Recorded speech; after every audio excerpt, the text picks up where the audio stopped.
그림 실력 키우려고 모작들 많이 하시죠. 그런데 여러분, 모작하는 법 제대로 배워본 적 있어요?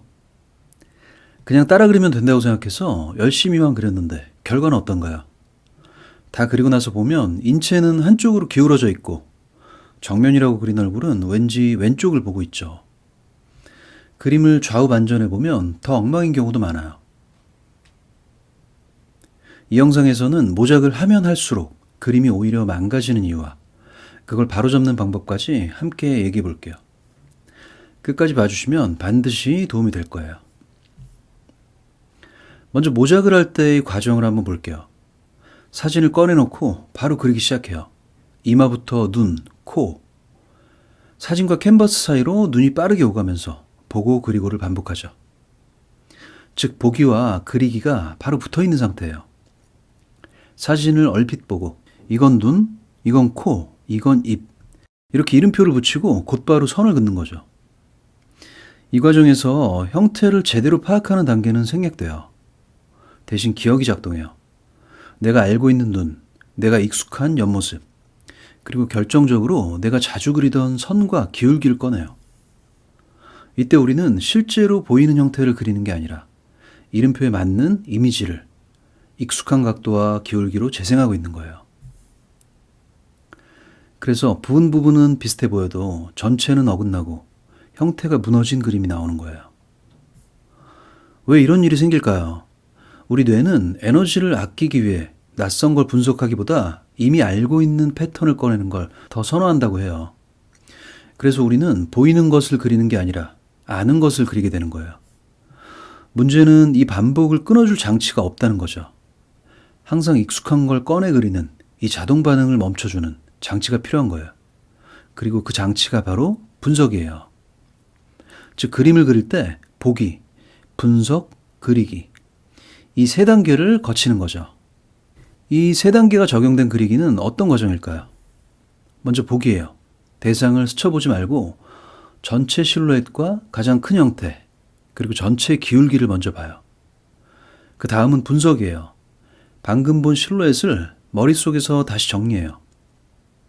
이 덩어리는 어떤 방향을 향하는지, 비율은 어떤지, 네거티브 스페이스는 어떤 모양인지 생각해요.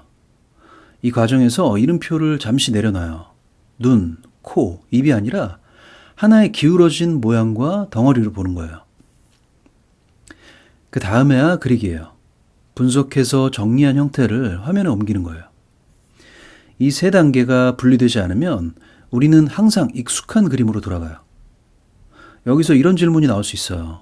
그러면 복잡한 얼굴을 어디까지 기억해서 그리나요? 얼굴 전체를 외울 필요는 없어요. 하지만 얼굴이 들어있는 큰 박스 정도는 그릴 수 있죠. 먼저 그 박스를 그리고 그 안에 단순한 실루엣을 넣어요.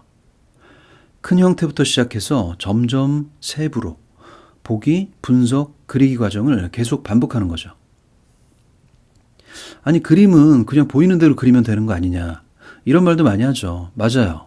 그런데 지금 제가 말하는 보기, 분석, 그리기 이 과정이 바로 보이는 대로 그리기를 가능하게 만드는 최소한의 단계예요. 분석 없이 그리는 건 보이는 대로가 아니라 아는 대로 그리는 것에 가까워요. 결국 핵심은 이거예요. 그림을 많이 그리면 실력은 늘죠. 하지만 분석 과정 없이 익숙한 선, 익숙한 눈과 코만 반복하면 성장은 느려질 수밖에 없어요. 잘못하면 왜곡된 습관이 그대로 굳어버릴 수도 있어요. 그래서 우리는 분석하는 능력을 키워야 해요. 대상을 보자마자 눈이다 라고 단정하지 말고 이건 어떤 기울기의 덩어리인가 라고 한 번 더 묻는 거죠. 객관적으로 보고 판단하고 그 다음에 그리는 것. 이게 그림 실력을 빠르게 끌어올리기 위해 갖춰야 될 기본기 중 하나인 거예요. 마지막으로 이 분석 능력을 키우기 위한 훈련 3가지를 소개하고 마무리해 볼게요. 첫째, 10초 간격두기예요. 보자마자 선을 긋지 말고 10초 정도 전체 실루엣과 가장 큰 형태만 천천히 훑어보세요. 그 다음 분석 10초. 방금 본 실루엣을 머릿속에서 다시 그려보면서 기울기, 비율, 네거티브 스페이스를 정리해요. 그리고 나서 그리기를 시작하는 거죠. 여기서 말하는 10초는 반드시 지켜야 할 정확한 숫자라기보다 충분한 보기와 분석 시간을 확보하자는 의미예요. 둘째, 네거티브 스페이스 보기예요. 우리가 그리려 하는 대상 자체보다 그 겉을 둘러싼 빈틈과 여백의 모양을 먼저 봐요. 팔과 몸 사이의 삼각형, 머리카락과 어깨 사이의 공간 같은 것들이에요. 이렇게 이름 붙이기 어려운 공간을 보면 자연스럽게 더 객관적인 형태 감각이 생겨요. 셋째, 90도 돌려서 그리기예요. 얼굴이나 컵처럼 익숙한 대상을 90도 정도 돌려놓고 그려보세요. 90도 돌아간 코도 여전히 내가 아는 코처럼 보일까요? 익숙한 패턴이 깨지면서 눈, 코, 입이라는 개념이 약해지고 형태를 하나의 기울어진 모양으로 보게 돼요. 이 세 가지는 모두 분석 단계를 강화하는 연습이에요. 이걸 반복하다 보면 보기, 분석, 그리기의 구조가 점점 익숙해지고 그림이 훨씬 탄탄해질 거예요.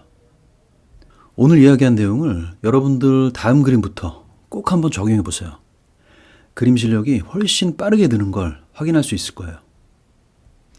이 영상이 도움이 됐다면 구독과 좋아요 눌러주시고요. 다음 영상에서 또 뵙도록 하겠습니다. 감사합니다.